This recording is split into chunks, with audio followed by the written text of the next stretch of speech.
Awesome. Thank you so much. All right, folks. Well, it's good to have you here on a chilly day on the Front Range of the Rockies.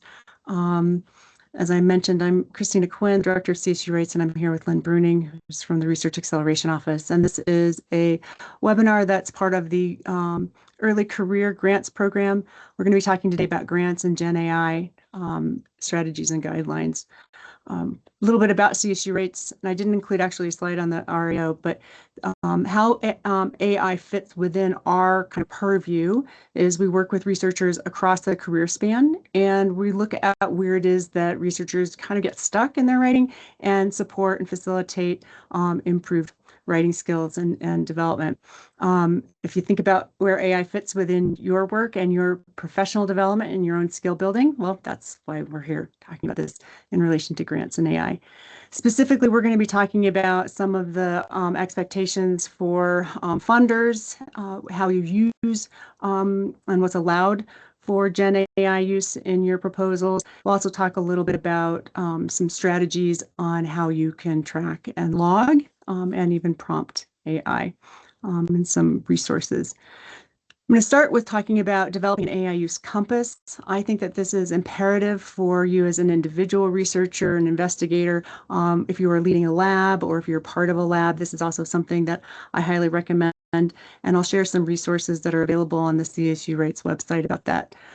Well, again, as I mentioned, talk about what funders say about Gen AI use in proposal writing. We'll talk about some gold standards for ethical practices, what to do and what to avoid, and then, of course, the upcoming events for the early career program.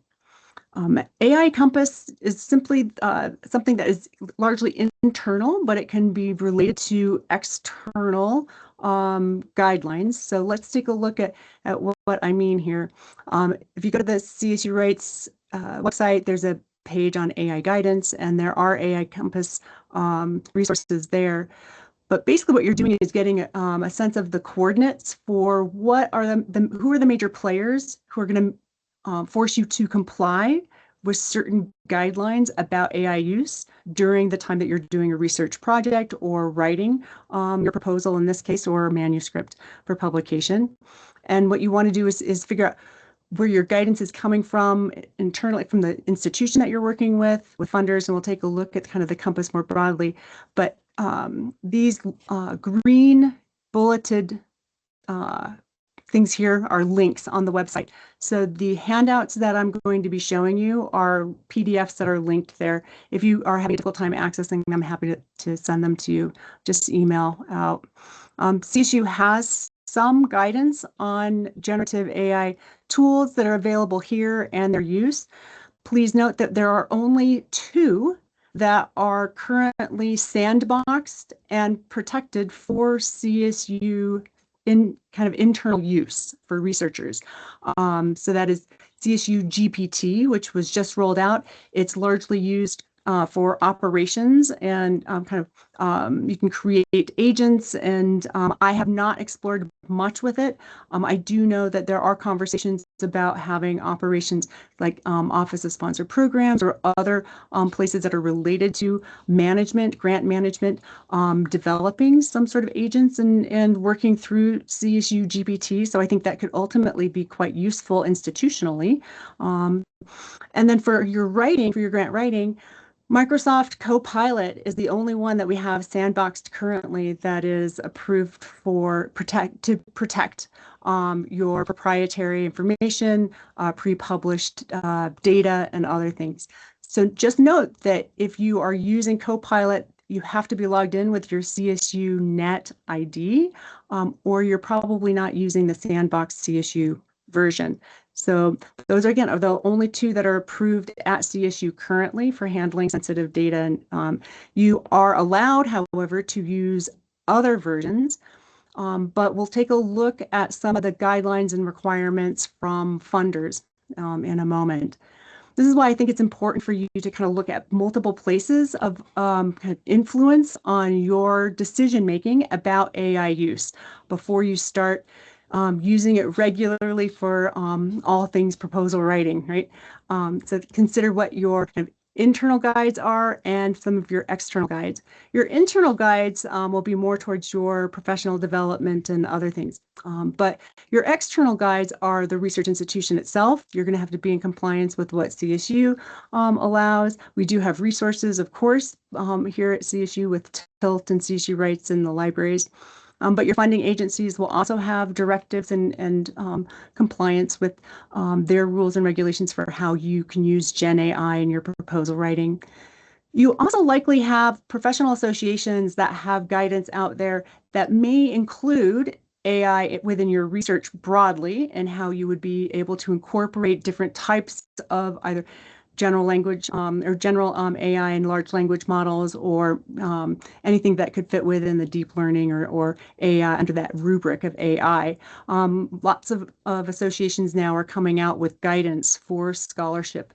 So just take a look and see what does the National Academies of Science say, right? What does the IEEE say, for example? And then your publishers. If you are planning to publish, you will need to comply with what it is that your publishers say is allowed or not allowed for AI use. It's really helpful for us to have that knowledge at our fingertips before we start generating content on the page. And you can imagine why, right? That if you have already started working with generative AI in ways that are problematic for your proposal generation or for your manuscript generation, you are already out of compliance with what you will be expected to disclose. So we don't want to start off on the wrong foot. We want to make sure that we're understanding what's expected of us. Funding agencies have both a kind of push me, pull you approach to AI currently. You can think about the encouragement that you get from National Institutes of Health or from the Department of Energy, for example, on being able to be innovative using AI within research and doing new research that is AI-based and grounded. But you will also then receive some guidance specifically about how you're writing with AI, how you're working with AI through large language models. So just note that there's kind of a push me, pull you with what they're saying of we encourage you to work, and we also want to make sure that you're in compliance. So this AI Compass, again, it's on the CSU Rights website. This is just a one-pager. It's not terribly usable if you print it out and you try to write everything down. But I think if you use it as a template for getting your own thoughts, ideas down on what you would want to do with AI with your own professional goals, your career development and cognitive development, and how AI might fit within that, your collaborations, we'll talk more about that in a bit, and how you might be interested in using AI in a sustainable fashion, or the sustainability of AI use. Those are kind of your kind of personal, let's journal these out and get a sense of where you are for those internal guides. They'll help you make some good decisions that fit with your own ethos and your own professional goals. Those external guides, which are actually on the interior, the research institutions, the funders, the professional associations, and the publishers, that group right there, again, you're going to have to look to their websites, their guidance, and make sure that you check back regularly, because those guidelines do change. Also note that you'll want to consider where it is that you are using AI within your project development. It could be early stages, it could be later stages. There's not only one way that you can use generative AI in your writing and research. However, you want to, again, be clear with when you're going to be incorporating it, when you're not going to be incorporating it, what you're going to be incorporating, and how you're going to track that and keep everyone on board if you're working in a lab or on a team. And we'll talk more about that as we move through. Again, all of these links are on the CSU Rights website. Notice that beyond the compass, you have a co-authors agreement, you have a collaborative teams AI use agreement, there's a development plan. So I have some slides that talk about those, and we'll cover those in a bit. But there's also at the very bottom a sample letter for reporting AI misconduct in research publications.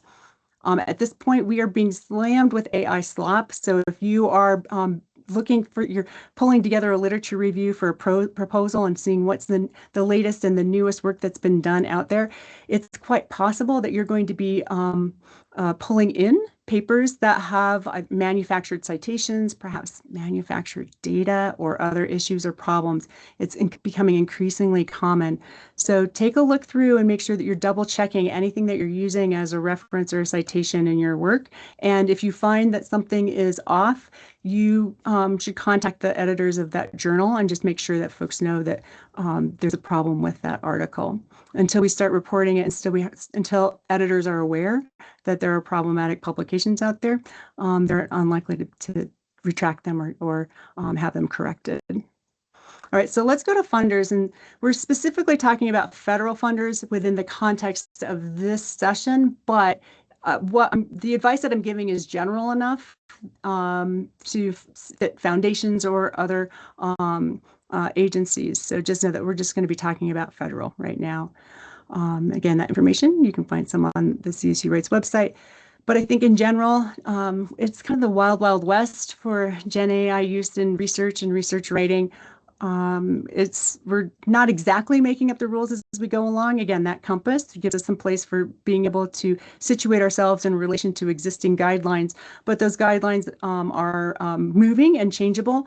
And as AI is developed and new technologies are released and new versions of GenAI are released, we'll have probably new guidelines as well. So there are some basic core expectations that we can identify across funders, and that ultimately that you as the applicant or the researcher are responsible for the originality of the project, the accuracy of the project, the confidentiality of your data and your project, any citations that you're using, and then the overall integrity of the proposal and what you're putting forward. So those are your places of responsibility. If at any point in time you think, well, is it my idea or is it ChatGPT's? That might be an indicator that you have to step back for a moment and question, how am I coming up with this? I know a lot of folks who use large language models as conversational kind of brainstorming partners, and that's perfectly fine. But you want to make sure that the work that you're putting forward and the kind of original thinking that's going forward is yours, and not the hallucination or the creation even of an LLM, that you can back it up. Funders differ, however, in if or how GenAI should be disclosed. So NIH, if you are writing for NIH, you are already aware that in 2025, they released a memo in July that went into effect in September, stating that they were going to limit the number of proposals that could be submitted per cycle. They had seen a rapid increase over the past couple years, and we're finding it impossible to be able to keep up with the number of submissions. And that was in part because they were getting so many AI-generated NIH proposals. They also put restrictions on the amount of content within a section or within a proposal that can be AI generated. That said, it's not specific. It's not like it counts how much. It's not a 80-20%. It's pretty general, so it seems to leave it up to the reviewers. Again, it's the wild, wild west. We're still kind of looking for ways that we can measure and identify and have some regulations or things put in place, but we don't have those yet. So those are pretty general. And it seems to me that the goal right now is for them to at least be proactive in letting researchers know that they can use generative AI in crafting their proposals, but in very specific ways. And you should not be crafting an entire proposal or even huge sections or large sections of a proposal with an LLM.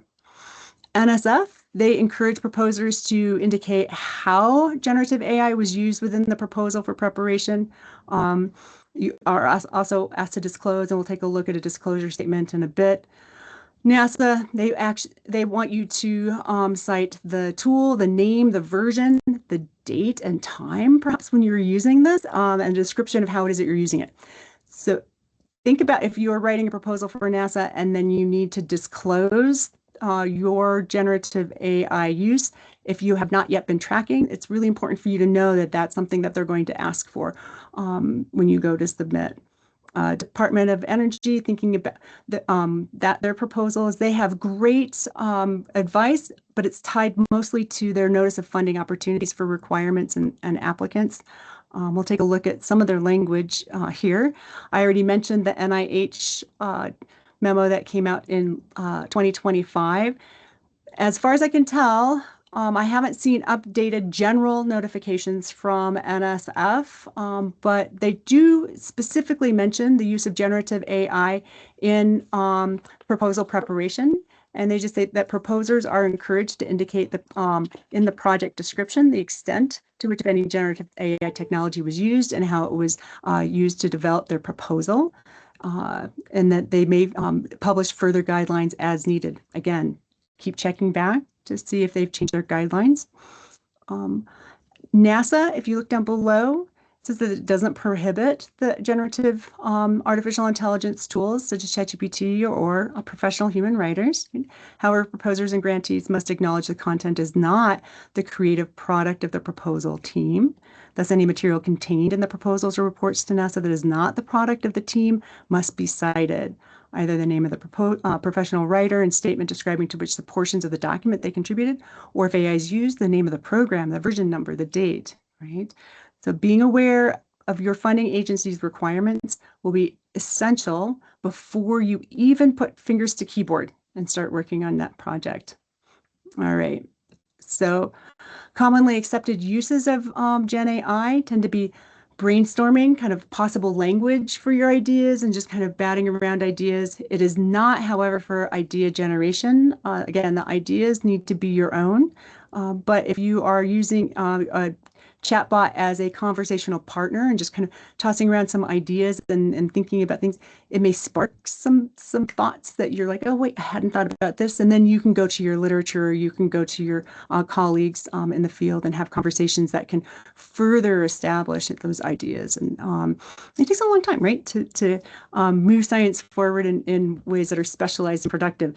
So brainstorming is unlikely to happen in that specialized way and with a chatbot, but it can kickstart something. Crafting plain language. So if you are concerned about the use of jargon or specialized language in your proposal, it can help you work on crafting plain language. Again, language choices are always your own in the end. It can help you develop a checklist for project management. I think that this might be one of the better ways that we start using GenAI, is helping us with project management itself. Some editing that seems to be across the board between funders and publishers. Something that is generally allowed is editing content, and then also translation from one language to another. Translation seems to be very helpful. Again, it's your job to know the details of your project, the specificity of the language, to be able to rework anything that is a generative AI output that is not something that you would want to be including in your proposal. There's some cautionary uses for GenAI, and again, I highly recommend don't use it for drafting your scientific rationale for the reasons that we just talked about, and originality of content being your own. Generating a literature review. This is right now the technology, we're still not there with summaries or accuracy in citation. So I would highly recommend that if you are using AI to generate sources, that you check every single source and every single summary against the original article to make sure that there's accuracy there. Chances are, by the time you do that, I found that it's more time consuming than not. So I know a lot of folks who have stopped using most LLMs right now for literature review, unless they're gathering and then using that gather to be able to go and target their reading and target their own work. Crafting methods that you wouldn't be able to defend, creating citations we've just already mentioned, and then uploading any kind of proprietary aims or unpublished data, human subject data into public or open tools. I can't stress that one enough. Again, we started off talking about what's sandboxed here at CSU and what we have that are protective spaces. If you are paying for the professional version or the paid for versions with ChatGPT, presumably there are some protections there. It means that we're putting great trust in those companies, though, for keeping unpublished data somehow out of their training models or not releasing it so that it's open somehow. So just thinking about how it is that you're using AI with unpublished work is really important. There are some unacceptable uses of GenAI that we've kind of touched on with some of the funders' guidelines, but funders will flag loss of confidentiality if it seems like you're using it in a way that has risked the confidentiality of your work. Hallucinated references, those would be found in the citations that don't exist. Plagiarism, unclear authorship, and research misconduct. Notice how big and broad these terms are. And these are the places where I think that we have seen a lot of wiggle room and it comes through in some of the Nature or Elsevier or Wiley studies that they've done of researchers to identify how researchers say that they're using LLMs and AI in their research and what it is that they're disclosing, for example. I think in part it's difficult to for us to see how, without specified tools on their own, funders are going to be able to identify plagiarism currently with a Gen AI. They might, however, reviewers might, however, get a whiff in the same way that we do when we're grading student papers or reading something else. We're like, this seems like it could be AI. You know, that feeling. You don't want to have that be part of a reader's experience of your own proposal. So I think that some of these are really, they're broad in general. I'm not quite sure how it is that they get caught, but we do know that these are the issues that funders say that they will flag. There are some essentials for using GenAI that are really helpful for us to kind of remember that you should check the solicitations that I've already mentioned, then never paste confidential material into a chatbot. Do not use GenAI to generate claims or citations that you have not verified. So we'll talk about keeping the human in the loop in a moment, and documenting any of your GenAI use. So that one is essential. We'll talk about it as being the kind of gold standard, but that documentation is essential for our moving forward and being able to demonstrate what it is that we've done. You may, however, be thinking about incorporating, and it may be that your research area is in AI or even generative AI programs. So if it's the focus or an integral part of your research, that's a whole other story, and that's then integrated into your method statements and how it is, and you then describe how you're going to use those programs and or develop new programs that way. But I think that NIST has some great, if you're not familiar already, some great risk management frameworks out there. And if you're going to be looking at incorporating, if it's not already part of your study, you'll just want to clarify what tool you're using for what tasks, the outputs, how they're going to be validated, bias and error, and how that's going to be monitored, what data can or cannot be entered, and how privacy and security will be managed. It may be that you, even at an early career stage, are highly skilled already in managing those methods and knowing that. Maybe that you're working, however, with graduate students or undergraduates who have yet to become familiar with research plans and methods and governance of the project. So you'll just want to make sure that everything is clear, not just on your own, but then also for others with whom you're working. So what to do and what to avoid. I mentioned disclosure. I think that if we start off with where it is that we need to end up, we'll probably do a pretty good job correcting our course in order to be able to land there and hopefully on time, right? So you start with the funders guidelines and then track that GenAI use for writing, just as you would track it in your methods and how you would incorporate it as part of the analysis or work. You would just let folks know. I think that's the gold standard. Funders may require even a templated statement or a disclosure form. An NSF style kind of generated statement might be something like generative AI tools were used in a limited manner to support editing and organization of proposal and text. All scientific content, citations, final wording were reviewed and validated by the investigators. So you're both stating what it is that you've used the tool for, but you're also providing the reassurance that you have validated and you have reviewed and that it's your own work. Disclosure notice that it's the gold standard, but it relies heavily on trust, that we trust our investigators and we trust our writers and we trust our researchers to be honestly and faithfully putting together disclosure statements. It means that we have to put together also an AI use tracking system at this point. I think sometimes using AI in an ethical way takes more time than sitting down and writing on my own, just as an FYI. In part because, again, clarifying founders guidelines up front. What are you going to need to track? But then tracking that GenAI use for your writing, just as you would track AI use if it was just built in as a part of your analyses, if you were using a particular software for data acquisition or data analysis. You would then describe how you're using it in those methods, but here you would just be tracking it for how you're using it in your writing. You can track AI use by function, not by sentence. I think it's easier to do it this way. I have tried and tracking the prompts that I use, and we prompt so quickly, and we read through the content that we're given, and then we re-prompt. That's my experience anyway with chatbots in particular. So it's really difficult to track all of those prompts unless you just are relying on the output from your GPT or your Copilot, which you could totally do. Just print those out, save them as a PDF, keep a file tracking system that way. But if you're trying to track kind of your individual prompts to demonstrate how your writing is changing over time with the GenAI use, that becomes laborious.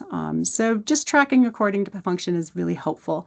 You can track structural editing, you can track sentence level, kind of clarity editing, translation, summarizing your notes, compliance checks and reminders. So just making sure that you're building in the human in the loop. When is it that you're reviewing? How is it that you're looking at your outputs and assessing the validity of them? Are you reading for and assuring that there's no clear bias, for example, in the outputs? So you'll just want to track kind of use based on function. I recommend not by sentence. Those logs and prompts spreadsheet can work. As I mentioned, you can have file folders for particular projects, a proposal project, for example, where you put in any prompts that you've, PDFs of any of the prompts that you've used in outputs. If you're working in a lab and you have others who are part of the proposal process, or just we can think about this for manuscript writing as well. It'd be really helpful for them to have a set system so that they know what are the expectations for when they're using Gen AI in the crafting of portions of a document, and what are the systems for them saving those prompts or identifying what they've done. So they need to include the date, the tool model, version of the ChatGPT or whatever you're using, the purpose, again, the reason why you're using it, the prompts that you've used, the output summaries, how humans have verified, where's that human in the loop? Either you've edited, that you've revised, or that you have confirmed accuracy. Again, if you're thinking about a graduate student putting together and compiling a literature review, how do you confirm accuracy with hundreds of sources gathered and summarized into a single summary?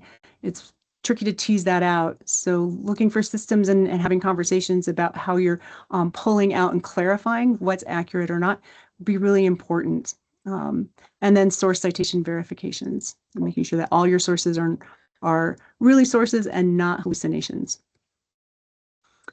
Being the HITL or the human in the loop, it is your job to ensure safety, accuracy, and compliance of your proposal with the ethical standards of your field. Just a reminder, LLMs currently, they're not built for accuracy. They are built to give you a response that somehow pleases you, get the thumbs up or the thumbs down, right? Of what it is that you're looking for as a user of that technology. So just keep that in mind, that if you're getting responses to prompts that seem to be completely inaccurate or not what you're looking for, reconsider your prompting, and we'll talk about that in a moment. But the key is for you to be able to identify that you're getting information and writing that is not what you're looking for. I have a little tip down here in this process, and I think it's being the human in the loop kind of reminds me that it's helpful to not anthropomorphize your AI. In part because I've already talked about it a little bit in a kind of an anthropomorphizing way.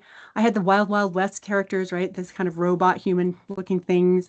We love to do that with our chatbots.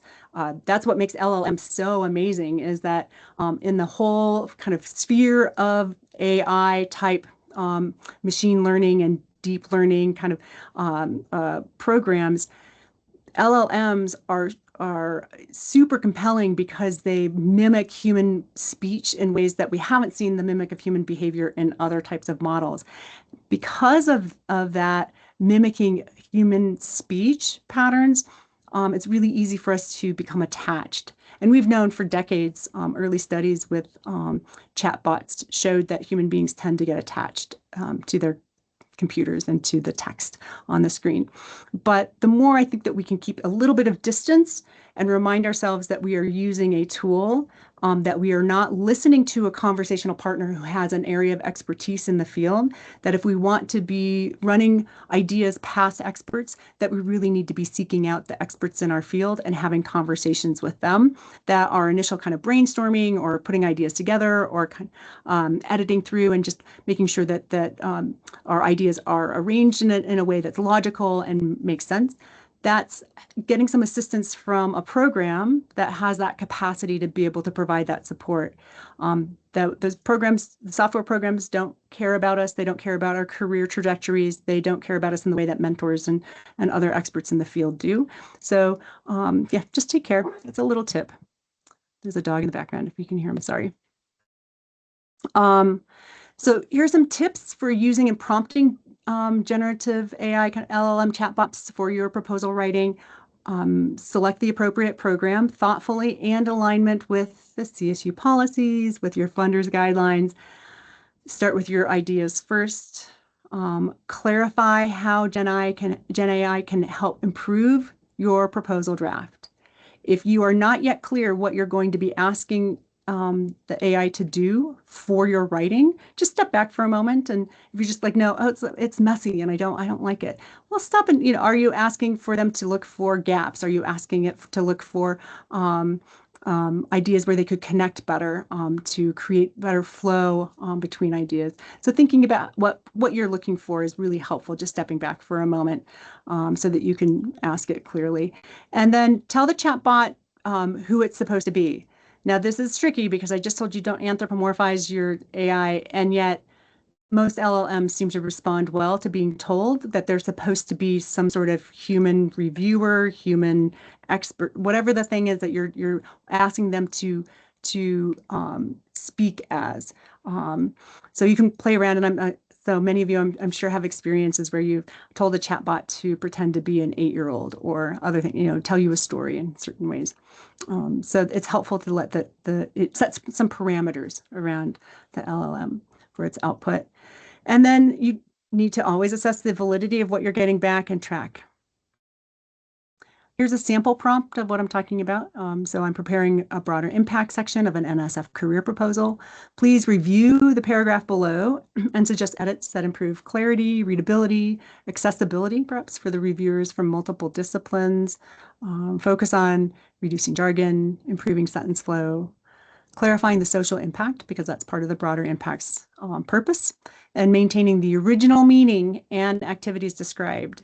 So unless you're looking for advice on different types of activities, which of course you can ask an LLM, say, what kinds of ideas would, a reviewer have, or what kinds of advice would someone who has worked in the field have for a broader impacts statement on how to create an educational value or whatever, it's a little cleaner than that, but you can just pop it in there, let it know who it is and what you're looking for in terms of kind of conversational, kind of batting around ideas.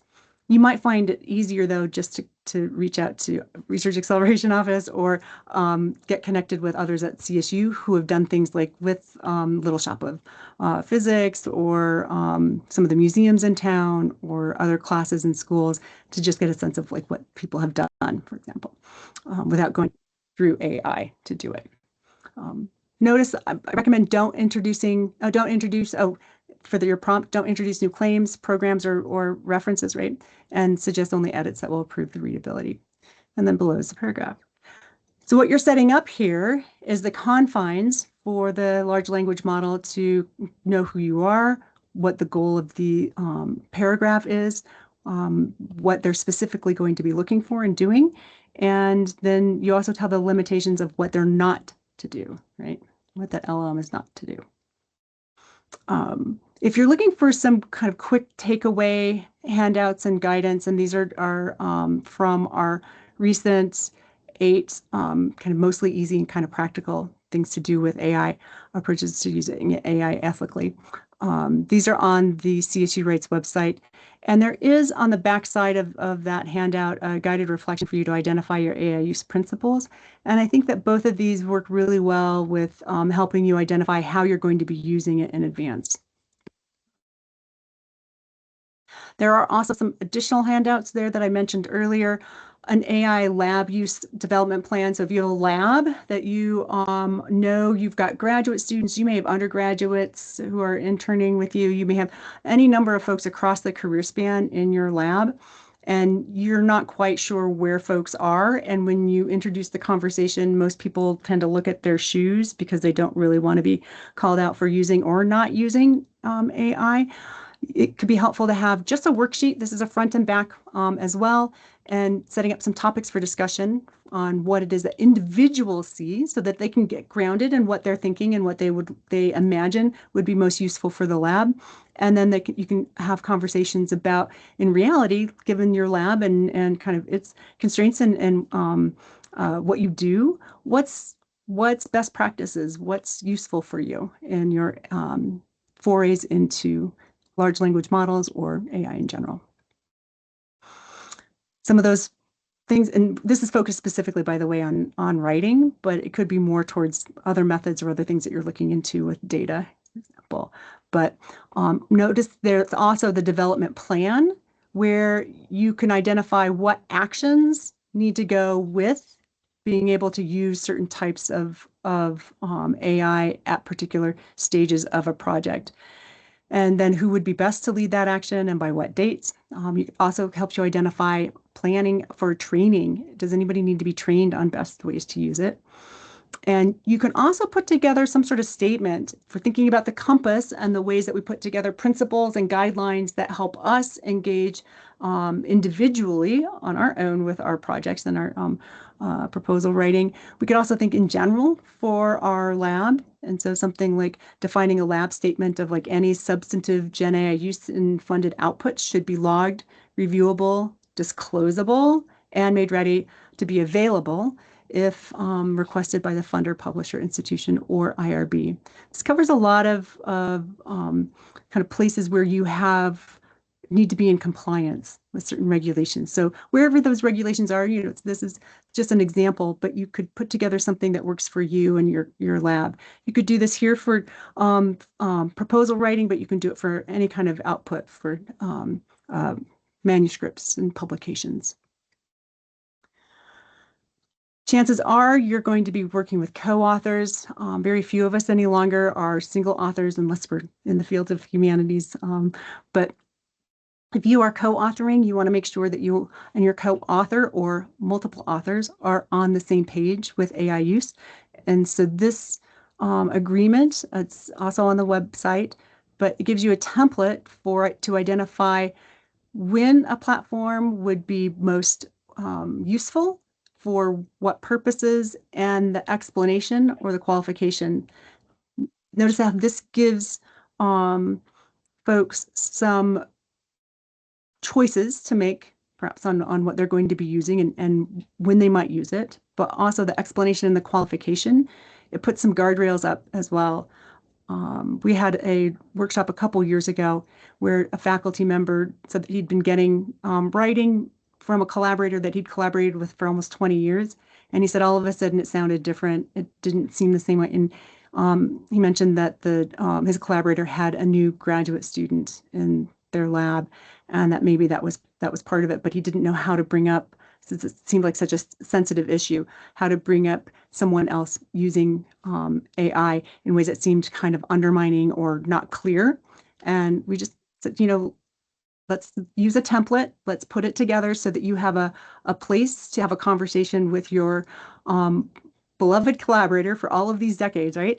And then so that everyone else can be on the same page. So if you rotate people through your lab, if you have lots of master's students and people who might be on projects, just make sure that everyone's aware on how they get co-author credit if they do, or acknowledged in the manuscripts, but also that their work is important and the writing that they contribute is crucial now. And it's clear, you need to have clarity on how they're using AI.